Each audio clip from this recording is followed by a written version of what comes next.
పాకిస్తాన్కు మద్దతుగా నిలిచిన టర్కీకి భారత్ మరో షాక్ ఇచ్చింది. టర్కిష్ సంస్థ సెలిబీ ఎయిర్పోర్ట్ సర్వీసెస్కు అనుమతిని రద్దు చేసింది. జాతీయ భద్రత దృష్ట్యా అనుమతి రద్దు చేసినట్టు ప్రకటించింది.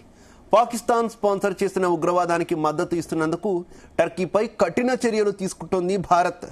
తుర్కియకు ఎలాంటి ఎగుమతులు దిగుమతులు జరపకూడదని భారత ప్రభుత్వం ఇప్పటికే నిర్ణయించింది.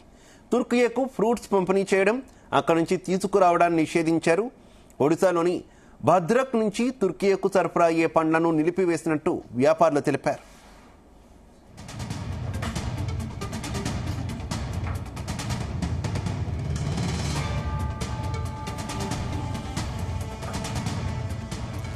టర్కీకి మరో భారీ షాక్ ఇచ్చింది భారత్.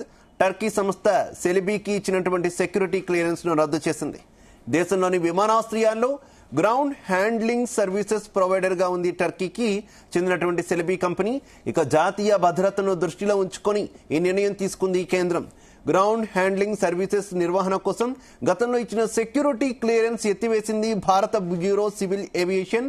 దేశంలోని 9 విమానాశ్రయాల్లో గ్రౌండ్ హ్యాండ్లింగ్ సర్వీసులు అందిస్తోంది సెలిబీ సంస్థ. ఇక ఇదే విషయానికి సంబంధించి మరింత సమాచారం మా చీఫ్ న్యూస్ కోఆర్డినేటర్ రాధాకృష్ణ అందిస్తారు. రాధాకృష్ణ. శివ, టర్కీ పరిస్థితి రోజు రోజుకు దిగజారుతుందని చెప్పవచ్చు. ఎప్పుడైతే పాకిస్తాన్ తో కలిసి భారత్ పై పాకిస్తాన్ చేస్తున్నటువంటి దాడికి సహకరించిందో అప్పటి నుంచి కూడా టర్కీ విషయంలో భారత ప్రజలు కావచ్చు, కేంద్రం మొత్తం ఎవరు చాలా సీరియస్ గా ఉంది.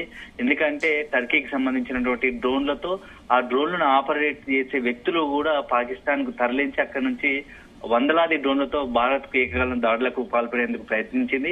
సో పాకిస్తాన్ చేసిన డ్రోన్ల దాడికి అంతటి కూడా కర్మక్రియ వెనుక టర్కీ ఉంటూ వచ్చింది. సో ఈ నేపథ్యంలో భారత్ టర్కీ విషయం చాలా సీరియస్ గా ఉంది. అనేక ఆంక్షలు విధిస్తూ వస్తుంది. ఇప్పటికే చాలా కఠినమైన నిర్ణయాలు తీసుకునే ఆలోచన కనబడుతోంది. ఎందుకంటే భారత్ లో కూడా కొత్త నినాదం అందుకుంటుంది, బ్యాన్ టర్కీ అని చెప్పేసి. ఇప్పటికే టర్కీకి సంబంధించిన చాలా విషయాల్లో కొంత ప్రజలు కావచ్చు, ఇక్కడ ఉన్నటువంటి ప్రజలు వ్యాపారస్తులు సొంతగా నిర్ణయాలు తీసుకుంటే కేంద్ర ప్రభుత్వం కూడా టర్కీ విషయంలో కొన్ని నిషేధాజ్ఞలు ఆంక్షలు విధించే పరిస్థితి ఉంది. ఇప్పటికే టర్కీకి సంబంధించినటువంటి ఏదైతే ఫ్రూట్స్ యాపిల్స్ ఉన్నాయో వాటన్నిటిని కూడా బ్యాన్ చేస్తూ దాదాపుగా మనం ప్రతి ఏటా 1300 నుంచి 1500 కోట్ల యాపిల్స్ ను పూణే మార్కెట్ లోనే, కేవలం మహారాష్ట్ర పూణే మార్కెట్ లోనే దిగుమతి చేసుకుంటుంది. వాటిని పూణే మహారాష్ట్రకు సంబంధించిన మహారాష్ట్ర పూణే యాపిల్ వ్యాపారస్తులంతా కూడా స్వచ్ఛందంగా ముందుకొచ్చి ఇక్కడ నుంచి టర్కీ నుంచి యాపిల్స్ దిగుమతి చేసుకోబోము, మాకు అవసరం లేదంటూ మొత్తం కూడా వాటిని నియంత్రించారు. సో ఒక దెబ్బ తగిలింది. దాంతో ఇప్పుడు దాకా నెక్స్ట్ టూరిజం సంబంధించి కూడా, ఎందుకంటే దాదాపు భారత్ సంబంధించి తెలుగు చిత్ర పరిశ్రమతో పాటుగా భారత్ లో సంబంధించిన వివిధ రాష్ట్రాలకు సంబంధించిన చిత్ర పరిశ్రమలు కూడా అనేక సినిమా షూటింగ్లు టర్కీలో చేస్తారు, ఇస్తాంబుల్ దగ్గర. సో అట్లాంటి వాటిని కంటే పర్యాటక పరంగా, అదేవిధంగా టూరిజం పరంగా, అదే సినిమాకి సంబంధించి మొత్తం బ్యాన్ చేయాలని ఒక నినాదం వస్తుంది. సినిమా పరిశ్రమ వాళ్ళు కూడా టర్కీకి వెళ్ళకూడదని చెప్పేసి స్వతహాగా నిర్ణయాలు తీసుకుంటున్నారు. కేంద్ర ప్రభుత్వం కాదని ఇండివిజువల్ కూడా ఆయా గ్రూపుల సంస్థలు అట్లా నిర్ణయాలు తీసుకుంటున్నారు. ఇలా ఉండగానే ఈ రోజు మరొక టర్కీకి బిగ్ షాక్ తగిలిందని చెప్పవచ్చు. ఏదైతే పాకిస్తాన్ సంబంధించి సహకరించదని ఒక భావంతో కేంద్ర ప్రభుత్వం కూడా టర్కీకి సంబంధించినటువంటి ఏదైతే మన టర్కిష్ సంస్థ భద్రత విమానాశ్రయాలు నిర్వహిస్తున్నటువంటి టర్కీ సంస్థను తన భద్రత అనుమతిని కోల్పోయింది. ఈ రోజు సాయంత్రం భారత పౌర విమానయాన శాఖ ఒక నిర్ణయం తీసుకుంది. టర్కీకి చెందినటువంటి ఒక సంస్థ భద్రతకు సంబంధించిన అన్ని అనుమతులు రద్దు చేస్తున్నట్టు చెప్పింది. జాతీయ భద్రత దృష్ట్యా సెలిబీ గ్రౌండ్ అయితే ఎయిర్పోర్ట్ గ్రౌండ్ హ్యాండింగ్ చేసేదానికి సంబంధించిన లిమిటెడ్ కంపెనీని ఆ యొక్క అనుమతిని రద్దు చేస్తూ తక్షణమే అమల్లోకి వస్తున్నట్టు కూడా ప్రకటించింది. సో దీంతో ఇప్పటికే ఆ టర్కీకి వరుస మీద దెబ్బ తగులుతా ఉన్నాయి. దేశంలో దాదాపు 9 ప్రధాన విమానాశ్రయాలు, అంతర్జాతీయ విమానాశ్రయాలు అన్నిటికి కూడా ఈ యొక్క టర్కీనే హ్యాండిల్ చేస్తా ఉంది. టర్కీకి సంబంధించిన సంస్థ సెలిబీనే గ్రౌండ్ హ్యాండింగ్ సంబంధించినటువంటి ఏంటంటే అదే సెక్యూరిటీకి సంబంధించినటువంటి ఈ రెండింటికి సంబంధించి మొత్తం కూడా ఈ టర్కీ సంస్థను చూస్తుంది. సో ఈ నేపథ్యంలో ఇప్పుడు ప్రభుత్వం కూడా ఈ కాంట్రాక్ట్ రద్దు చేస్తూ నిర్ణయం తీసుకుంది. సో దాదాపుగా ప్రతి ఏటా ఒక 58,000 విమానాలు, అదేవిధంగా 5.4 లక్షల టన్నుల సరుకు కూడా బాధ్యతలు ఈ యొక్క సంస్థ చూసుకుంటూ వచ్చేది. ఇప్పటి వరకు దాదాపు 2008 నుంచి కూడా ఇదే సంస్థ కంటిన్యూ అవుతుంది. సో ఎప్పుడైతే పాకిస్తాన్ కు సహకరించిందో అప్పటి నుంచి కూడా ఈ టర్కీ పైన కొన్ని ఆంక్షలు విధిస్తూ వస్తుంది. ఈ రోజు ఈయన చాలా పెద్ద బిగ్ షాక్ అని చెప్పొచ్చు టర్కీకి సంబంధించినటువంటి.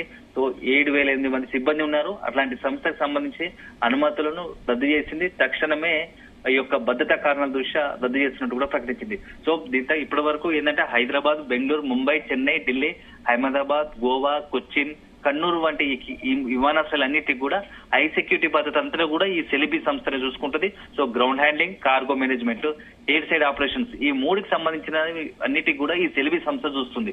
సో ఇప్పుడు ఆ విమానాలను నిలిపి ఉంచే high security zone, air side జోన్ల సంస్థ సిబ్బందే విధుల్లో ఉంటున్నారు. సో దీంతో ఇప్పుడు ఈ యొక్క సెలిబీ సంస్థ నిషేధించడంతో ఒక్కసారిగా టర్కీ షాక్ గురైందని చెప్పవచ్చు. సో ఇక నుంచి ఆ టర్కీకి సంబంధించి ఒక్కొక్కటిగా టర్కీ విషయంలో భారత్ కొన్ని నిర్ణయాలు తీసుకునే అవకాశం కనబడుతోంది. ఎందుకంటే ఇప్పటికే టూరిజం పరంగా దెబ్బ కొట్టాలనుకుంటున్నాం, అటు వాణిజ్యంగా దిగుమతుల పరంగా ఇప్పుడు ఈ టర్కీ సంస్థలు ఏవైతున్నాయో, టర్కీ బేస్డ్ సంస్థలు ఇండియాలో పనిచేస్తున్నటువంటి వాటన్నిటి కూడా చెక్ పెట్టే విధంగా ప్రభుత్వం ఆలోచనలు ఉన్నట్టుగా తెలుస్తోంది. సో మొత్తంగా తొలుత పాకిస్తాన్ కు సహాయం చేసినప్పుడు కేవలం డ్రోన్లను మాత్రమే పంపిందని మన సైన్యం గుర్తించినప్పటికీ తర్వాత కొంత సైన్యాన్ని కూడా టర్కీ పంపింది ఈ మొత్తం వివాదానికి మధ్యలో అనేటటువంటి వార్తలు కూడా బయటకు వచ్చిన నేపథ్యంలో ఏంటి భారత ప్రభుత్వం పూర్తి స్థాయిలో టర్కీ మీద ఒత్తిడి పెంచే ప్రయత్నం చేస్తుంది అనుకోవాలా? ఖచ్చితంగా శివ, ఎందుకంటే టర్కీకి సంబంధించి ఏదైతే డ్రోన్లు మనం మొన్నటి వరకు ఏంటంటే డ్రోన్లు ఒకటే కేవలం డ్రోన్లనే పంపించిందని అనుకున్నాము. కానీ డ్రోన్లను ఆపరేట్ చేయడానికి ఇద్దరు వ్యక్తులు అదేవిధంగా సైనికులుగా పంపించినట్టుగా తాజాగా తెలుస్తోంది.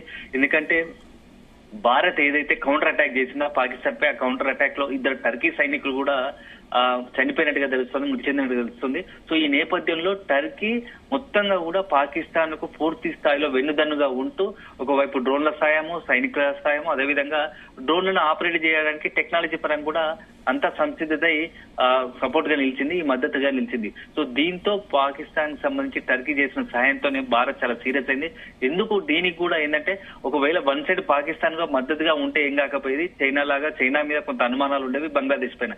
కానీ టర్కీ అనూహ్యంగా పాకిస్తాన్ కు మద్దతు ఇవ్వడం పైనే భారత్ చాలా సీరియస్ గా ఉంది. ఎందుకంటే గతంలో చాలా ప్రకృతి విపత్తులు వచ్చిన సందర్భంలో, భూకంపాలు కావచ్చు, అదేవిధంగా వరదల సమయంలో టర్కీకి ఎవరు ఏ దేశం ముందుకు రాకుండా భారత్ తొలుతగా ముందు వచ్చి వాళ్ళని ఆదుకుంది, ఆర్థికంగా సాయం చేసింది, అదేవిధంగా వాళ్ళకు మిగతా ఇతరత్ర కొంత భరోసానిచ్చే ప్రయత్నం చేసింది. సో కనీసం ఆ కృతజ్ఞత లేని టర్కీ ఏకంగా పాకిస్తాన్ కు సంబంధించి సహకరించి, అది కూడా ఒక తీవ్రవాదుల ఎజెండాగా బతుకుతున్న పాకిస్తాన్ కు ప్రపంచ వ్యాప్తంగా తీవ్రవాదంతో విధ్వంసం సృష్టిస్తున్నటువంటి పాకిస్తాన్ కు అండగా నిలవడం పైనే భారత్ చాలా సీరియస్ గా ఉంది. ఎందుకంటే పేల్గం దాడి ఘటనకు మూల కారణం పాకిస్తాన్, 26 మంది అమాయకులను బలిగా ఉన్నది పాకిస్తాన్. అలాంటి పాకిస్తాన్ కు ఎందుకు సహకరిస్తున్నారు టర్కీ అనే ఉద్దేశంతో ఆ పాకిస్తాన్ తో సహా టర్కీ పైన భారత్ సీరియస్ గా ఉంది. ఈ నేపథ్యంలో ఇప్పటికే పాకిస్తాన్ పై ఏ రకంగా పాకిస్తాన్ కట్టడి చేసే ప్రయత్నం చేసింది, ఒక రకంగా సక్సెస్ అయింది. ఇప్పటికే పాకిస్తాన్ కాలబేరానికి వచ్చే పరిస్థితి ఉంది. సో ఇక టర్కీ వంతు నెక్స్ట్ టర్కీ కూడా భవిష్యత్తులో మరి టర్కీతే కాకుండా ఏ దేశమైనా భారత్ తో పెట్టుకోవద్దు, పాకిస్తాన్ కు మద్దతు ఇవ్వద్దు అనే ఒక ఉద్దేశంతో భారత్ అట్లా వ్యూహాత్మక అడుగులు వేస్తున్నట్టుగా తెలుస్తోంది. ఎందుకంటే దేశం ప్రపంచంలో అట్లా ఆర్థిక రంగంలోనే ఏ రకం వాణిజ్య పరంగా అత్యంత శక్తివంతమైన దేశంగా భారత్ ఇప్పుడిప్పుడే ఎదుగుతూ ఉంది. ఇలాంటి క్రమంలో భారత్ తో పెట్టుకోవాలంటే ఏ దేశమైనా వణికే పరిస్థితి వస్తుంది. సో ఇలాంటి పరిస్థితుల్లో టర్కీ తెలివి తక్కువగా తీసుకున్న నిర్ణయం తన భవిష్యత్తును తానే దెబ్బతీసుకునే పరిస్థితుంది. తీవ్రవాదులను నమ్ముకొని పాకిస్తాన్ నష్టపోతే పాకిస్తాన్ కు సహకరించి ఆ టర్కీ కూడా పాకిస్తాన్ బాటలోనే నష్టపోయే పరిస్థితి వచ్చింది. సో అంటే ఎవరైతే చెడు నమ్ముకుంటారో వాళ్ళందరికీ కూడా ఎప్పుడూ ఒకసారి ఖచ్చితంగా దెబ్బ తప్పదు అనేది ఒక గుణపాఠం నేర్పుతున్నాయి ఈ రెండు దేశాలు చూసుకుంటే, పాకిస్తాన్ అదేవిధంగా ఇప్పుడు టర్కీ. రెండు దేశాల వల్ల తెలిసిన నీతి ఏంటంటే చెడు సాహసంగా చెడు ఆలోచనలు ఉంటే ఎప్పటికైనా నష్టపోయేది వాళ్ళే అనే ఒక మెసేజ్ ను పాస్ చేసినట్టు అయింది Shiva. Right, okay, thank you.